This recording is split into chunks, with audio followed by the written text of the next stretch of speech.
everybody, welcome back to the channel. It has been a while since I uploaded a video.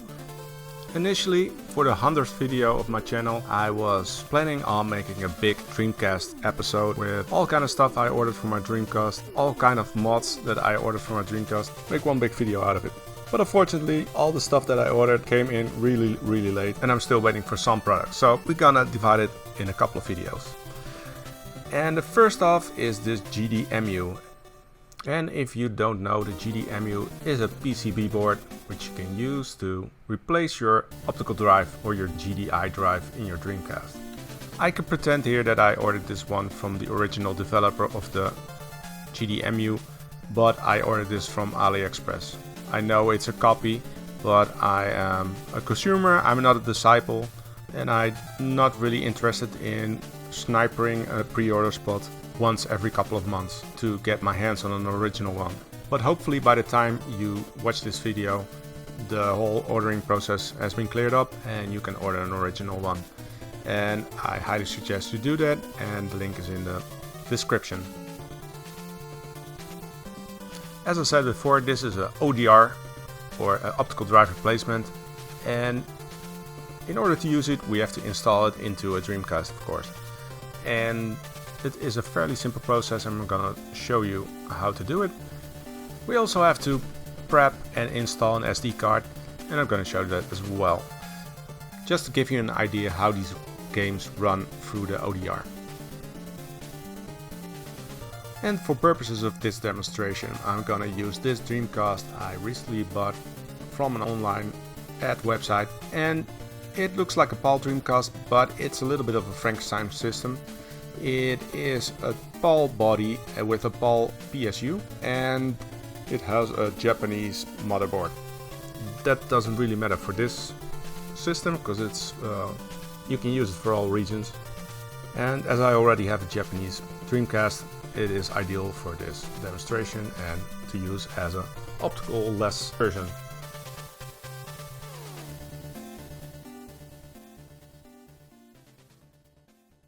So first thing we gotta do is gotta unscrew the bottom screws, and if you have a modem in it, you have to remove it first, of course. You have to use a Phillips head or crosshead screwdriver to get the screws out.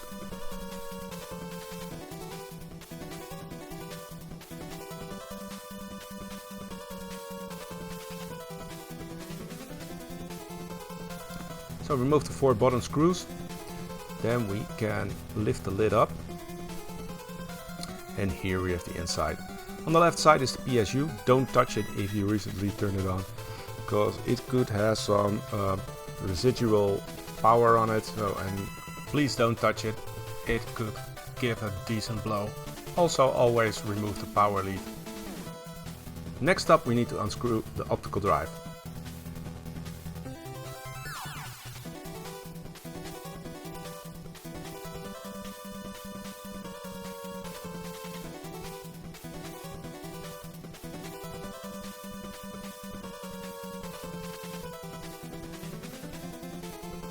And once you remove the 3 screws, then you can remove the drive by gently wiggling it left and right until it pops off. And there's a little socket on the bottom, and that's where you need to fit the GDEmu. There are also 3 little packs with this package, and you can push those in, the little holes on the PCB, the print board. You use those packs to let the PCB rest easily on the motherboard shielding, so that if you get an SD card in and out, you don't put a lot of strain on the GDEmu.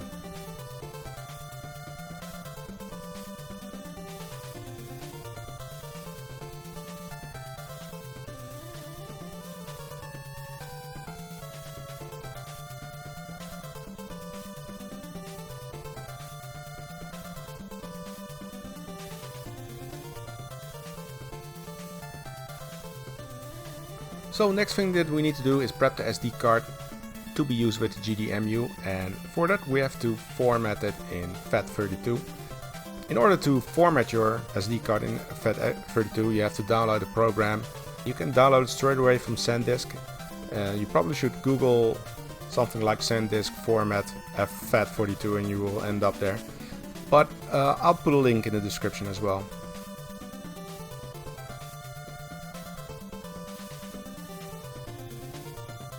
Next thing we have to do is download the GDMenu software. Again, the link in the description, and when you download it, it will give you an ini file and a drive folder, which contains a disk image on itself, which is the menu. This you have to copy to the root of the SD card and rename the folder to O1.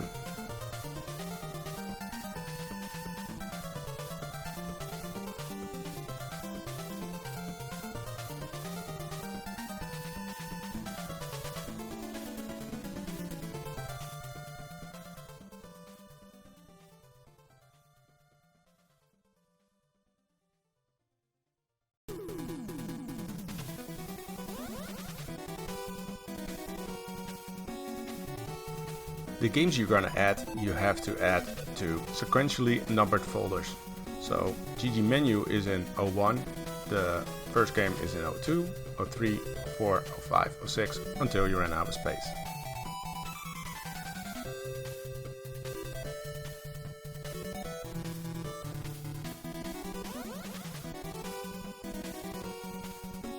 So when we get the ISO of the menu in place, we can start adding video games.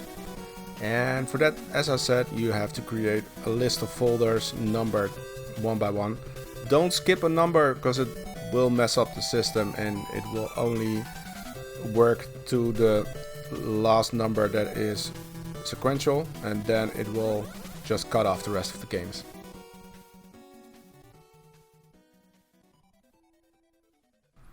You're free to use either GDI images or ISOs or BinQ combos, but in general the GDI rips are 100% complete. There is no stuff ripped out to fit it on a CD-ROM. And these TOSEC rips are regarded as 100% accurate. I'll put a link in the description below.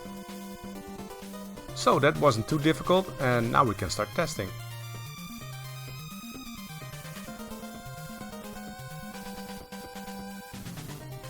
Only thing we have to do now is put the SD card into the socket. For safety, put back the top part of the body to protect yourself for the power that's on the PSU, and insert the lead. I recommend you test the system first before you put the screws back in. I've got a little test set up here with an Asus portable monitor, and it only works with HDMI, of course. And I also received a Kaico edition HDMI adapter for Dreamcast, so it was a nice opportunity to take a look at both these products.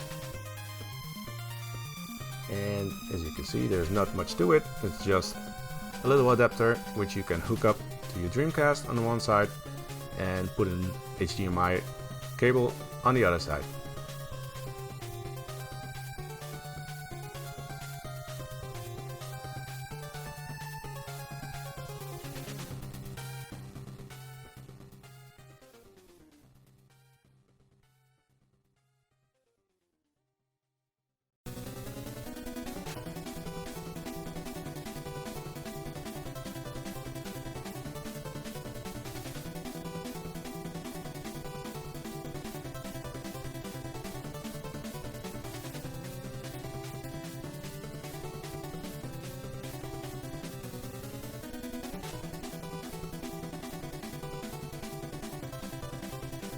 When this is all hooked up, we can give it a little try and see what happens. Just to give you an idea what the loading times are, I don't cut into the loading sequence. This is just one-on-one loading. As you can see, it's pretty straightforward. You get the list of games. You got some setups you can change on the right side. You can see if there is VGA support, and you can actually force VGA support via the menu. And that brings me back to the Kaico HDMI cable. The adapter uses a VGA output and transforms it into an HDMI output. And there's a little bit of a problem with that, because not all Dreamcast games support VGA mode.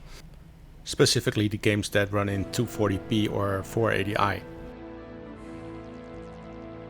As there is a VGA force mode in GDMenu, we kind of fixed that problem, so the combination is very usable. I highly recommend it in combination with GDEmu and GDMenu software.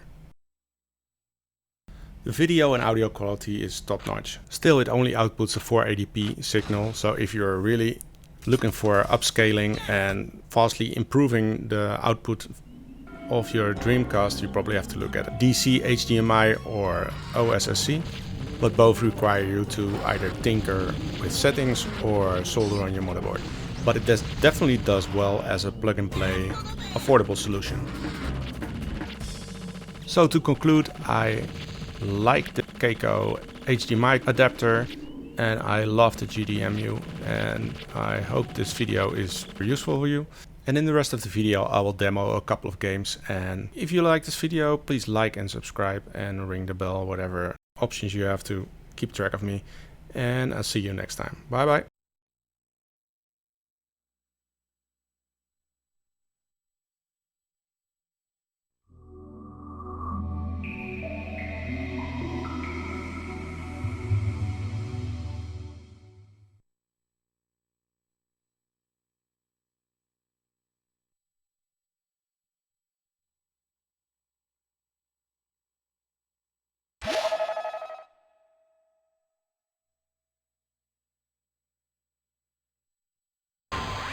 Capcom versus...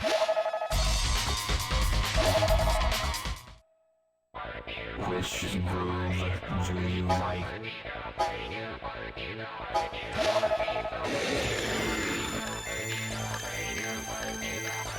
Form up your team.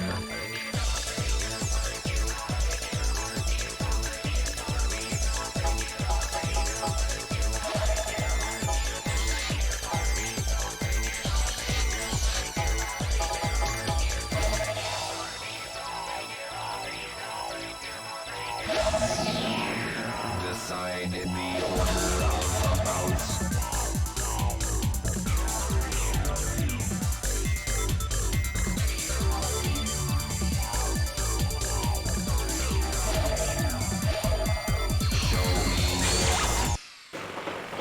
テコンドーの神髄見せましょう。 Round 1, fight. 半月山半月山八逆は半月山どすこい剣山剣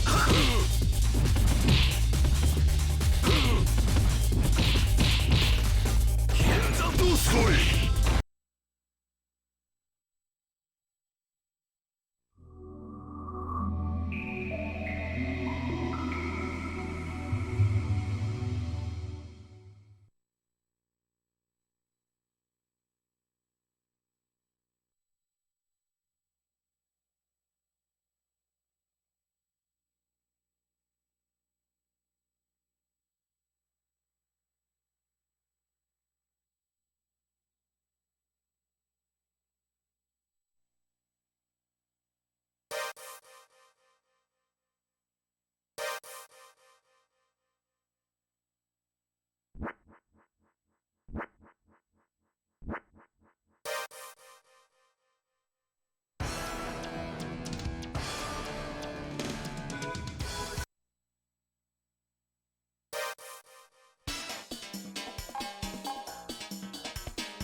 Hornet. Manual.